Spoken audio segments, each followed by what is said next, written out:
Good morning दोस्तों, I hope आप सब अच्छे होंगे, स्वस्थ होंगे, मस्त होंगे। और आज के दिन की शुरुआत हो चुकी है।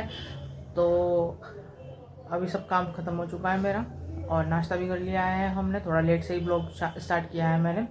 तो आज मम्मी कर रही हैं, हमारे यहाँ पे गर्जा माई के रोट होते हैं, तो आज मम्मी गर्जा माई के रोट करेंगी। तो आज उसी की पूजा है घर पे। तो मम्मी जब कहानी सुनेंगी तो मैं आपको दिखाऊंगी कि हम किस प्रकार से कहानी सुनती है, मम्मी किस प्रकार से पूजा करती है। रोट तो मैं नहीं दिखा पाऊँगी आपको कि रोट किस प्रकार से बनाएंगे, क्योंकि वो छुपा के बनाए जाते हैं। जेंट्स और लड़के जो हैं वो उसको नहीं देखते हैं, तो उसको तो मैं वीडियो पे नहीं ले सकती हूँ। तो जो पूजा वगैरह होगी मैं वो आपको वीडियो के माध्यम से दिखा दूँगी कि मम्मी पूजा किस प्रकार करेंगी। तो चलिए, तो फिर मम्मी की हेल्प कराते हैं थोड़ी बहुत ही, और फिर आपको मैं पूजा दिखाऊंगी। मौसम भी काफ़ी अच्छा है, धूप निकली हुई है बहुत तेज़। और कल तो हमारे उत्तराखंड में 3 बादल फट गए, ऊपर साइड में रुद्रप्रयाग में, चमोली में और एक और जगह पे। तो काफ़ी पानी आ रहा था गंगा जी में, और अलकनंदा तो पूरी ऊपर लेवल में बढ़ रही थी। और आप सब लोग अगर चारधाम की यात्रा पे गए होंगे तो आपने जो है धारी देवी का मंदिर भी दर्शन किए होंगे। तो धारी देवी के मंदिर तक पानी पहुंच गया था। तो सोचिए धारी देवी का मंदिर कितना ऊपर है और कितना पानी पहुंच गया था। तो सोचिए कितना पानी आया होगा। तो कल भी ऐसा मौसम रहा, लेकिन आज थोड़ा सा ठीक है, मौसम खुल गया है। और हमारे यहाँ तो धूप है, बारिश नहीं है। ऊपर पहाड़ों पे शायद हो रही हो, लेकिन आज नीचे तो सब सही है।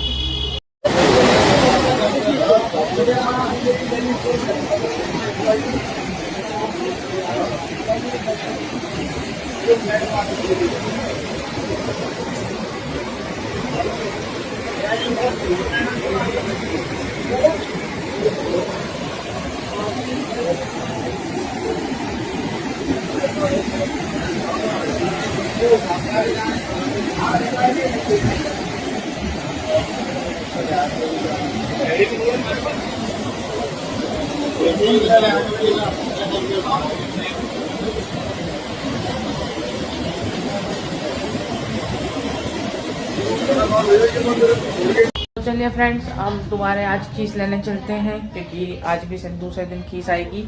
और तो चलिए चलते हैं, मैं डोलू ले लेती हूँ। चलिए खीस लेके आएंगे। मैंने डोल ले लिया है और अब हम खीस लेने जाएंगे। तो चलिए खीस लेने चलते हैं और गाय की खीस लेके आते हैं। वैसे तो अभी कल वाली भी रखी है, लेकिन और ले आते हैं। और मम्मी कर रही हैं दीदी लोगों से वार्तालाप, तो मैं आपसे उनसे भी मिला देती हूँ, तो मिल लीजिएगा। तो देखिए, ये मेरी बहनें हैं, ये वार्तालाप कर रही हैं। बहुत दिनों बाद आप इनसे मिल रहे हैं, तो मिल लीजिए आप इनसे। कैसे हो आप लोग? बहुत बढ़िया। बहुत बढ़िया है। तो बहुत दिनों बाद आपसे मुलाकात हो रही है हमारे ब्लॉग में, तो करिए आप लोग कंटिन्यू बातचीत। देख लिया आप लोगों ने, मम्मी बात कर रही हैं, तो मैं चलती हूँ दूध लेने। तो चलिए चलते हैं, दूध लेके आते हैं।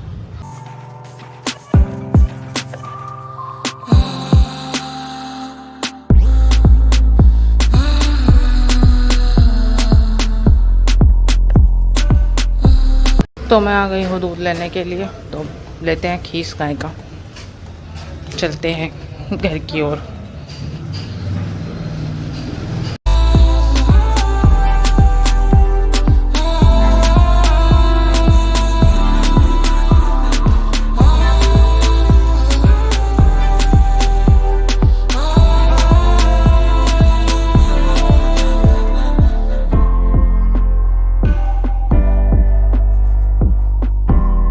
मैं दूध लेके आ गई हूँ, तो ये है दूध।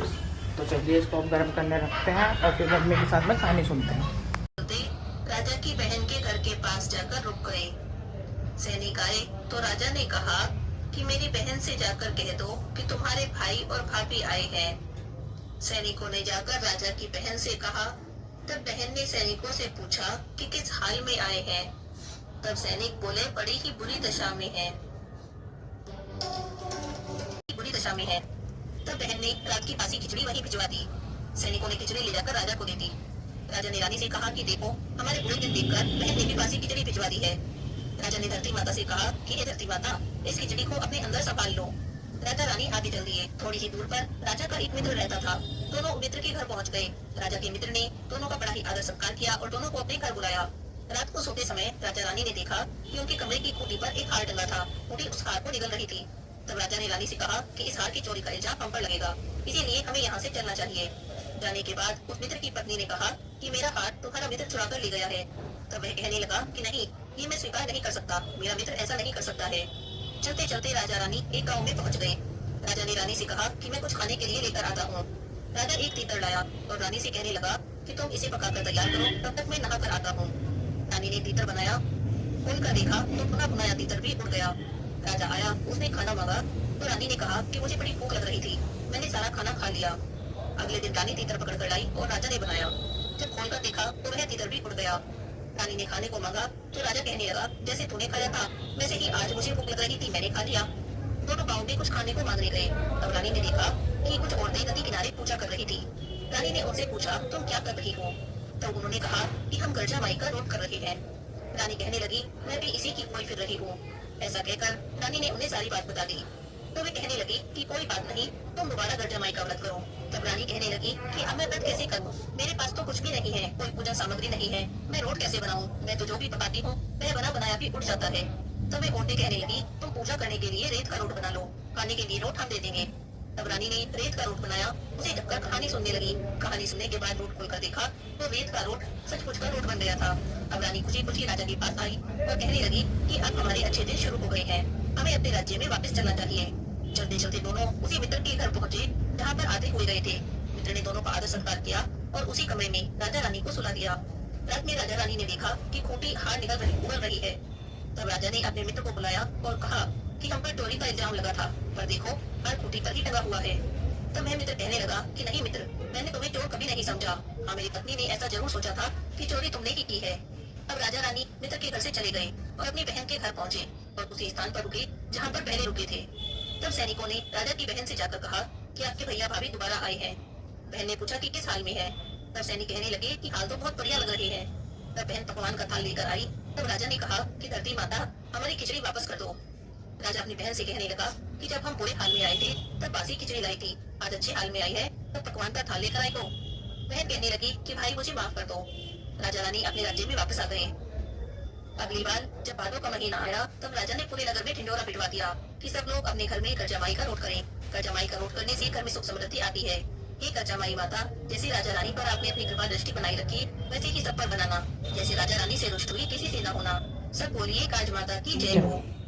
तो वह बुढ़िया कहने लगी कि ना, मैं बना दूं तेरी खीर। तो वह चूल्हे पर छोटा सा बर्तन चढ़ाने लगी। तब गणेश जी बोले कि माई, छोटा सी भगोनी मत चढ़ाओ, तुम्हारे घर में जो सबसे बड़ा बर्तन हो वो चढ़ा दो। बुढ़िया माई ने बात मानी और सबसे बड़ा बर्तन चढ़ा दिया। वो तो देखकर हैरान रह गई, थोड़ी सी जो चावल उस बर्तन में डाले थे वो तो पूरा कर गया। तब गणेश जी बोले कि मैं नहा कर आता हूँ। थोड़ी देर में खीर तैयार हो गई। बुढ़िया माई के पोते पोती खीर खाने के लिए रोने लगे। तब बुढ़िया माई ने कहा, गणेश जी तुम्हारी भूख लगे। ऐसा कहकर चूल्हे में थोड़ी सी खीर डाली और कटोरी भर भर कर बच्चों को खीर दे दी। बुढ़िया माई की पड़ोसन ऊपर से देख रही थी। तब बुढ़िया माई ने सोचा इसे खीर न दी तो चुगली कर देगी। की बहू ने चुप्पी से एक कटोरा खीर खाई और कटोरा चट्टी के नीचे छुपा दिया। अभी तक गणेश जी नहाकर नहीं आए थे। अब बुढ़िया माई को भी भूख लग रही थी। तब उसने भी एक कटोरा खीर का भरा और किवाड़ के ऐसा कहकर उसने खीर खाना शुरू कर दिया। अभी बुढ़िया माई खीर खा रही थी कि गणेश जी आ गए। तब बुढ़िया माई बोली, आजा रे गणेश जी खीर खा ले, मैं तो तेरी ही राह देख रही थी। तब गणेश जी बोले, माई मैंने तो खीर पहले ही खा ली। तब बुढ़िया पूछने लगी, कब खाई? तब गणेश जी बोले, जब तेरे पोते पोती ने खाई थी तब खाई, जब तेरी पड़ोसन ने खाई तब भी खाई, जब तेरी बहू ने खाई तब भी खाई, और जब तूने खाई तब तो मेरा पेट पूरा भर गया। तब बुढ़िया माई बोली, बेटा तेरी सारी बात सच है, पर बहू बेचारी का नाम मत ले, वो तो सुबह से काम कर रही है, पर उसने कब खीर खाई? तब गणेश जी बोले, चक्की के नीचे देख छोटा कटोरा पड़ा है, तूने तो कम से कम मेरे भोग लगाया, वो तो बिना भोग लगाई ही खा गई। तब बुढ़िया माई कहने लगी, बेटा घर की बात है, घर में रहने दे, अब बता बच्ची खीर का क्या करूं? तब गणेश जी बोले कि सारी नगरी जमा दे। बुढ़िया माई नगरी में न्योता दे आई। सब हंसने लगे कि इसके घर में खुद तो खाने को है नहीं, नगरी क्या जमाएगी। लेकिन बुढ़िया माई ने पूरी नगरी जमा दी, फिर भी खीर का बर्तन पूरा पड़ा था। राजा को इस बात का पता चला तो बुढ़िया को बुलाया और कहा कि क्यों रे बुढ़िया, ऐसा बर्तन तुम्हारे घर पर अच्छा लगे या हमारे घर पर? तब बुढ़िया कहने लगी, राजा जी आप ले लो। राजा ने खीर का बर्तन महल में मंगा लिया, लेकिन ये क्या, महल में आते ही तो खीर में कीड़े मकोड़े बिच्छू पड़ गए, खीर से दुर्गंध आने लगी। यह देखकर राजा जी बुढ़िया से कहने लगे, बुढ़िया माई तू ये बर्तन वापस ले जा, ये बर्तन हम तुझे देते हैं। बुढ़िया माई बोली, राजा जी आप देते तो पहले ही दे देते, ये बर्तन तो मुझे मेरे गणेश जी ने दिया है। बुढ़िया माई बर्तन वापस ले आई। बुढ़िया माई के घर आते ही खीर पहले की तरह सुगंधित हो गई। तो बुढ़िया माई गणेश जी से कहने लगी कि अब इस खीर का क्या करूं? तब गणेश जी बोले कि झोपड़ी के कोने में गड्ढा खोद के काट दे, उसी जगह सुबह खोद कर देखना, तुझे धन के 2 कड़े पड़े मिलेंगे। तब बुढ़िया माई कहने लगी, इतने धन का इस छोटी सी झोपड़ी में क्या करूंगी? तब गणेश जी ने झोपड़ी को लात मारी तो वहां पर महल हो गया। सुबह हुई तो बहू फावड़ा लेकर पूरे घर को खोदने लगी, लेकिन कुछ नहीं मिला। तब बहू बोली, सासू जी तुम्हारे गणेश जी तो झूठे हैं। सासू बोली कि बहू हमारे गणेश जी झूठे तो नहीं है, जरा मैं देखूं। तब वो सुई लेकर खोजने चली तो टन टन करती तो धन के घड़े मिल गए। तब बहू कहने लगी कि सासू जी गणेश जी तो सच्चे ही हैं। तब सासू बोली कि गणेश जी तो भावनाओं के भूखे हैं। ये गणेश जी भगवान जैसा आपने बुढ़िया माई को दिया वैसा सबको देना, ऐसी उसकी मनोकामना पूरी करी वैसे सबकी करना। तो हम कथा वथा सुन ली थी, मम्मी ने रोट वगैरह कर लिया था सब अपना, और शाम हो चुकी है तो मैं रोट तो नहीं आपको दिखा सकती, लेकिन हाँ उसी के जैसे मम्मी ने ना अलग से खाने के लिए, जैसे भाई को भी खाना पसंद है तो उसके लिए अलग से बनाए हैं, यानी कि जो पूजा का होता है उससे अलग, जो पूजा का है उसमें से तो नहीं दे सकते, तो उससे अलग बनाया, तो वो मैं आपको दिखा सकती हूँ। नहीं तो वैसे वाले तो पूजा वाले तो नहीं दिखा सकते, तो मैं दिखाती हूँ आपको दूसरे वाले। तो इस टाइप की मम्मी ने कुछ मीठी बिस्किट टाइप की मट्ठी बनाई है ये। इसमें सौंफ होती है, इलायची होती है और मीठी होती है ये, आटे की बनी हुई और देसी घी में बनती हैं ये। तो ऐसे टाइप की मम्मी ने कुछ बिस्किट टाइप की मट्ठी बनाई है, ये सब खा सकते हैं, इसको ऐसा खाने में कुछ नहीं है, तो इसको सब खा सकते हैं। लेकिन जो वैसे पूजा वाली है वो उसको सिर्फ लड़कियां या फिर वैसे लेडीज़ ही खा सकती हैं, उसको जेंट्स लोग या जेंट्स को नहीं दे सकते बिल्कुल भी।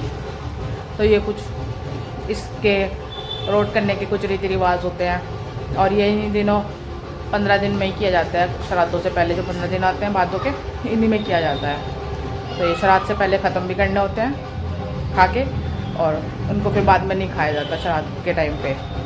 तो वो हो चुका है आज हमारे में, और अभी आ रहे हैं किसी के गणपति का विसर्जन हो रहा होगा, तो किसी के गणपति आ रहे हैं बाहर, तो पीछे ढोल की आवाज़ भी आ रही है। तो आज के ब्लॉग को इतना ही रखते हैं, क्योंकि अभी मुझे थोड़ी तैयारी करनी है, मार्केट से सामान वगैरह भी लेके आना है गणपति के लिए, तो मम्मी के साथ जाएंगे मार्केट वगैरह, तो वो भी करेंगे और फिर खाना भी बनाएंगे। तो ब्लॉग मैं आपको कल दिखाऊंगी आगे का, क्योंकि गणपति आएंगे तो उनका मुख दर्शन भी मैं आपको कराऊंगी अपने गणपति का। छोटे से ही लेके आते हैं, ज़्यादा बड़ा तो नहीं लेके आते। तो आज की वीडियो को इतना ही रखते हैं, मिलते हैं आपसे अगली नेक्स्ट वीडियो में। Bye friends.